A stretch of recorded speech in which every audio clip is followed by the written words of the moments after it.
four dragons flew from the sea into the sky. They soared and dived, playing at hide and seek in the clouds.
What's up?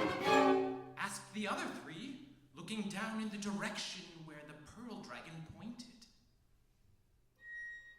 On the earth, they saw many people, putting out fruits and cakes and burning incense sticks.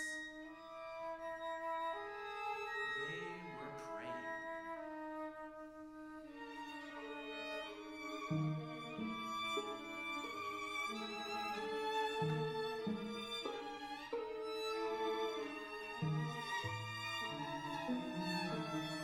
White-haired woman, kneeling on the ground with a thin boy on her back, murmured,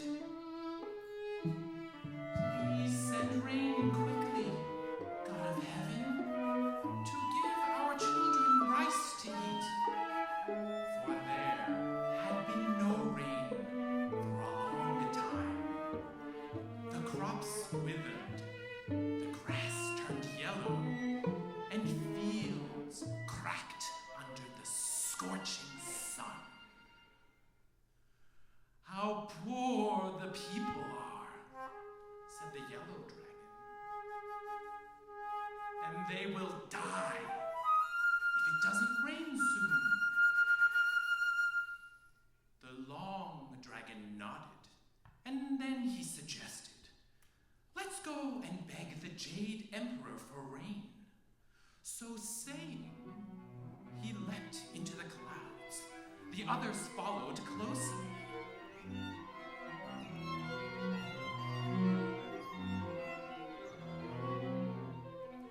And flew towards the heavenly palace. Being in charge of all the affairs in heaven and on earth and in the sea, the Jade Emperor was very powerful. He was not pleased to see the dragons rushing in. "Why do you come here instead of staying in the sea and behaving yourselves?"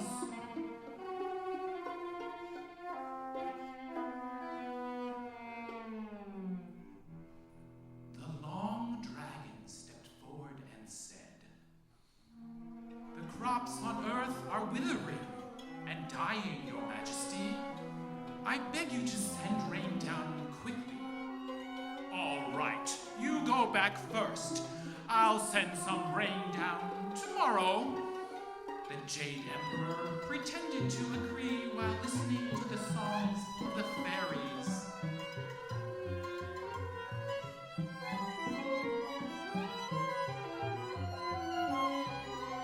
The four dragons responded,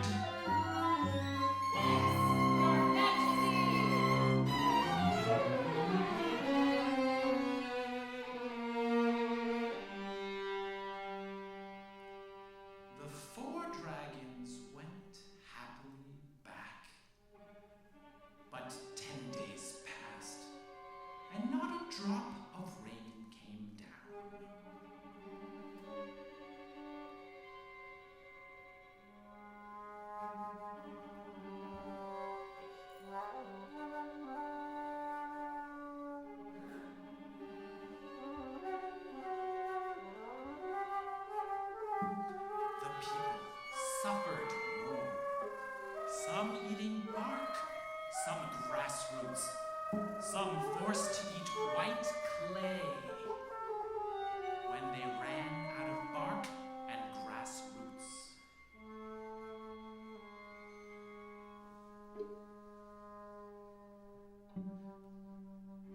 Seeing all this, the 4 dragons felt very sorry, for they knew the Jade Emperor only cared about pleasure and never took the people to heart. They could only rely on themselves to relieve the people of their miseries. But how to do it? Seeing the vast sea, the Long Dragon said that he had an idea. "What is it? Out with it! Quickly," the other 3 demanded. "Look! Is there not plenty of water in the sea where we live? We should scoop it up and spray it towards the sky. The water will be like raindrops and come down to save the people and their crops," said Long Dragon. "Good idea," said the others as they clapped their hands. "But," said the Long Dragon, after thinking of it,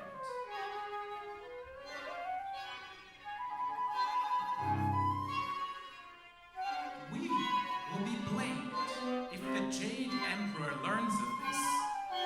I will do anything to save the people," the Yellow Dragon said resolutely. "Then let's begin. We will never regret it," said Long Dragon. The Black Dragon and the Pearl Dragon were not to be outdone. They flew to the sea, scooped up the water in their mouth, and then flew back into the sky where they sprayed the water out over the earth. The 4 dragons flew back and forth, making the sky dark all around. Before long, the seawater became rain, pouring down from the sky. "It's raining! It's raining! The crops will be saved!" The people cried and leaped with joy. On the ground, the wheat stalks raised their heads and the sorghum stalks straightened up.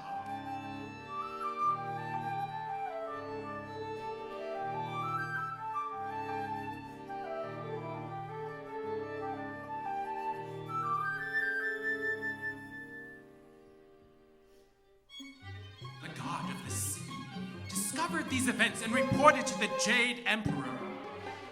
"How dare the 4 dragons bring rain without my permission?" said the Jade Emperor. The Jade Emperor was enraged and ordered the heavenly generals and their troops to arrest the 4 dragons. Being far outnumbered, the 4 dragons could not defend themselves, and they were soon arrested and brought back to the heavenly palace. "Go and get 4 mountains to lay upon them so they can never escape," the Jade Emperor ordered Mountain God.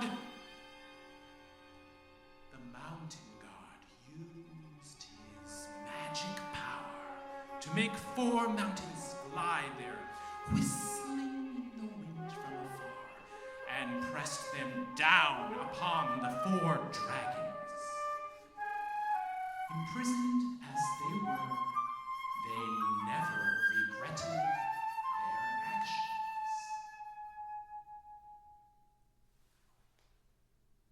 Determined to do good for the people forever, they turned themselves into 4 rivers, which flowed past high mountains, deep valleys, crossing the land from the west to the east, and finally emptying into the sea.